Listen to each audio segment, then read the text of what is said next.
दैनंदिन जीवन कार्यातून दया, क्षमा, शिस्त, संयम, सत्य, अहिंसा, प्रेम, करुणा, सहिष्णुता, सहानुभूती, भूतदया, निष्कामता, निरपेक्षता, निस्पृहता, स्नेह, निसंगता, निरहंकारिता, प्रसन्नता, निर्विकारता, निपक्षपातीपणा, निर्भोळीपणा, निर्मोहीपणा, प्रामाणिकपणा, प्रांजळपणा आणि सदाचार बाजारात असताना दिसत असे.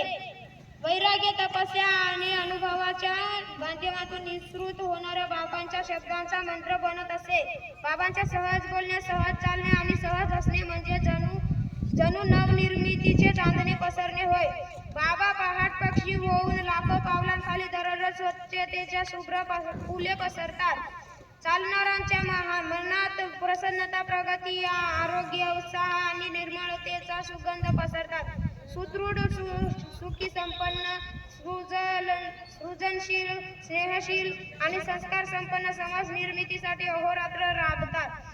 बाबांच्या धर्मशाळा म्हणजे सुसंस्काराची केंद्रे, बाबांच्या गोशाळा म्हणजे भूतदयाची देवळे, बाबांच्या प्राथमिक शाळा म्हणजे ज्ञानदानाची मंदिरे, बाबांनी ठायी ठायी निर्माण केलेलं पाणपोई म्हणजे माणुसकीची चालती बोलती विद्यापीठे, बाबांनी सुरू केलेले वृद्धाश्रम म्हणजे आनंदाचे अंगण, बाबांनी उभारलेले वसतिगृहे म्हणजे घरापासून दूर असलेली आनंदाचे अंगण, आनंदाची घरे, बाबांनी सुरू केलेली सदावर्ते म्हणजे अन्नपूर्णामाईची पूजास्थाने, बाबांनी नदीकाठी बांधलेले घाट म्हणजे समाजाचे घटनादच लोकप्रेम, लोकदया आणि लोकधर्म या त्रिवेणी संगमावरती तीर्थक्षेत्रे म्हणजे गाडगे बाबा, रुग्णांच्या नातेवाईकांच्या निवासासाठी मुंबई येथे जे जे हॉस्पिटल आवारात धर्मशाळेचे सुंदर शिल्प बाबांनी उभारले, नाशिक येथे वारकऱ्यांच्या आणि गोरगरिबांच्या निवासासाठी 125 खोल्यांच्या धर्मशाळेचे सुंदर शिल्प बाबांनी उभारले. बाबा उत्तम वास्तुशिल्पकार. नाशिकची धर्मशाळा बांधताना बाबा स्वतः आपले काम केले. बाबांनी सर्व धर्मशाळा लोकार्पण करून टाकल्या.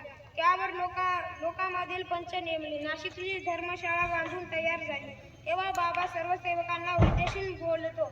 या धर्मशाळेत हजारो लोक येतात, सुखाने राहतात. गोरगरिबांना अन्न, सत्रात आमटी भाकर मिळते. त्यांचा तो आनंद आपण डोळे भरून पाहावा एवढेच आपले सुख नि भाग्य. ज्या निसंग निर्हेतुक वृत्तीनं ही माया जन्माला आली, आज चालू आहे ती वृत्ती ज्या दिवशी किंचित तिळा एवढी ही डागळली जाईल, त्या दिवशी ही धर्मशाळा या टेकडीवरून कोसळून खोलच्या गोदावरी मातीच्या पोटात अखेरचा ठाव घेईल.